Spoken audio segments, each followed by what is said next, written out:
بوقت ضرورت ان کو آپ اسٹڈی کریں. تو اس فن سے متعلق کا جو کتب ہیں ان کا مطالعہ آپ کو کرنا چاہیے, اور کثرت کے ساتھ. جب کسی بھی چیز میں کانٹینیوٹی ختم ہوتی ہے, تسلسل ختم ہوتا ہے, انقطاع آتا ہے, تو وہ کمزور ہو جاتا ہے. اس لیے مطالعہ میں انقطاع نہیں. آپ سفر میں جا رہے ہیں تو سفر میں مطالعہ کریں, آپ کسی بھی جگہ پر ہیں تو مطالعہ. ہاں, جس جگہ پر آپ بیٹھے ہوئے ہیں آپ نے یہ دیکھنا ہے کہ زیادہ دیر بیٹھنے سے وہ جس چیز پر آپ بیٹھے ہوئے ہیں وہ آرام دہ, آپ کی کمر میں درد نہ ہو, آپ کے پاؤں جو ہے وہ سوج نہ جائیں, آپ کے لیے پرابلم کریٹ نہ ہو, آپ کی نظر جو ہے وہ کمزور نہ ہو جائے. لائٹ کم کر لیں, کمپیوٹر استعمال کر رہے ہیں لائٹ کم کر لیں. جس کمرے میں بیٹھے ہوئے اس کمرے کی لائٹ بیک پہ رکھیں, اور لائٹ تھوڑی زیادہ رکھ لیں تاکہ آپ کو کتاب کا مطالعہ کرتے وقت کسی قسم کی پریشانی نہ ہو. تو کثرت مطالعہ اور اس میں ان چیزوں کا خیال رکھیں. یقیناً انسان کی عبادت تقویٰ اس کو سپورٹ دیتی ہے, لیکن انسان کو خود بھی اللہ رب العزت کے فضل میں رہ کر انسان کو اپنا خیال رکھنا ہوتا ہے. پھر اس کے بعد کثرت مطالعہ کے لیے آپ کچھ واک کر سکتے ہیں, کھانا کم کھائیں. آپ ایک ہی جگہ پر کافی زیادہ گھنٹے بیٹھ کر کام نہ کریں, تھوڑی دیر کے بعد اٹھیں اور اپنے جسم کو حرکت دیں تاکہ ایک جگہ پر بیٹھے ہو, کیونکہ آپ نے اس سے زیادہ کام لینا ہے, اور اگر آپ ایک دم زیادہ کام لے لیں گے تو آپ کو پریشان کرے گا اور آگے زیادہ کام آپ کے کام نہیں آئے گا. تو ہر چیز کو آپ نے ملحوظ خاطر رکھنا ہے.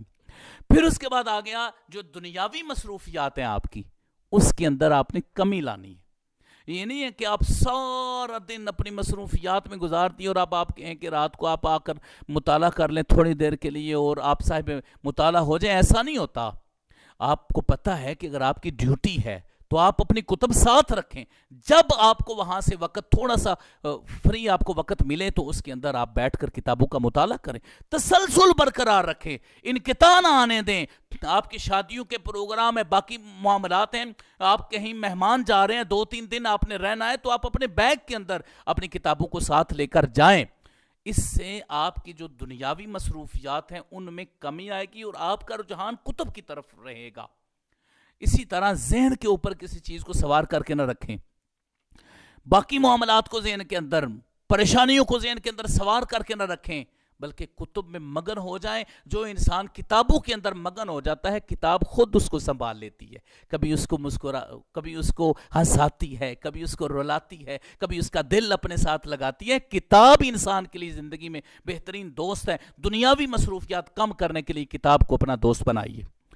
پھر اس کے بعد جو بھی اس فن کے ماہرین ہوں, علم حدیث کے فن کے ماہرین ہوں, اس فن کے ماہرین یا تو اس دنیا سے جا چکے ہوں گے یا موجود ہوں گے. جا چکے ہیں تو ان کی کتابوں کا مطالعہ کریں اور ان کو اپنے ذہن میں رکھیں. آپ کے ذہن میں ہونا چاہیے امام بخاری رحمہ اللہ, امام مسلم رحمہ اللہ, امام طحاوی رحمہ اللہ, امام مالک, امام احمد بن حنبل رحمہ اللہ. یہ شخصیات آپ کے ذہن میں ہونے چاہیے. امام ابن حجر اسقلانی, امام ذہبی, امام جلال الدین سیوطی رحمہ اللہ. یہ جو محدثین کرام ہیں وہ آپ کے ذہن میں ہونے چاہیے, کیونکہ آپ اس فن کے اندر کام کرنا چاہتے ہیں. تو اس فن کے رجال کے بارے میں آپ کے خیالات ان کی طرف جانے چاہیے. اس کے بعد کسی بھی, یہ بات بڑی اہم ہے, جو آپ کے علوم کو ضائع کر سکتی ہے, آپ کی روحانیت کو ختم کر سکتی ہے, آپ سے علوم کا خاتمہ ہو سکتا ہے. کسی بھی مخلص دین متین کے ساتھ اور بہترین عقیدہ سے متعلق شخصیت کا بغض اپنے دل میں نہیں رکھنا. یہ نہیں ہے کہ آپ کو اگر وہ آپ کے مطابق نہیں ہے, آپ کے ظاہری حیات میں آپ کے مطابق نہیں ہے, تو آپ اس کا بغض رکھیں. کسی بھی شخصیت کا دل میں بغض رکھنے سے انسان علم سے دور ہوتا ہے. سب سے پیار کرنا چاہیے, ہر اس شخص سے جو اچھے عقیدے کا مالک ہو, ہر وہ شخص جو اللہ کے دین کی احسن انداز میں خدمات سر انجام دے رہا ہو, اس کے بارے میں اچھا خیال رکھنا, یہ بھی آپ کے علم کے لیے فائدہ مند ہو سکتا ہے.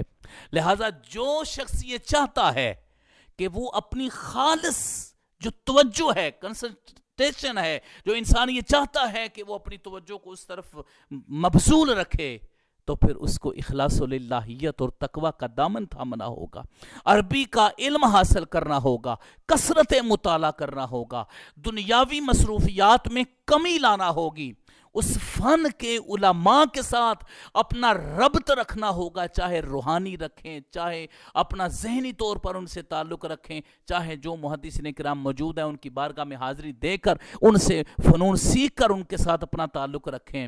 اور اس حوالے سے جو شخصیات ہیں، اہم شخصیات اس فن کی ہیں، ان کے بارے میں اپنا دل، اپنا ذہن صاف رکھیں۔ جس انسان کے اندر یہ خوبیاں پائی جائیں گی وہ انسان علم کا محافظ ہوگا، وہ علم حدیث کو جاننے والا ہوگا، اور علم اس کے ساتھ ساتھ رہے گا۔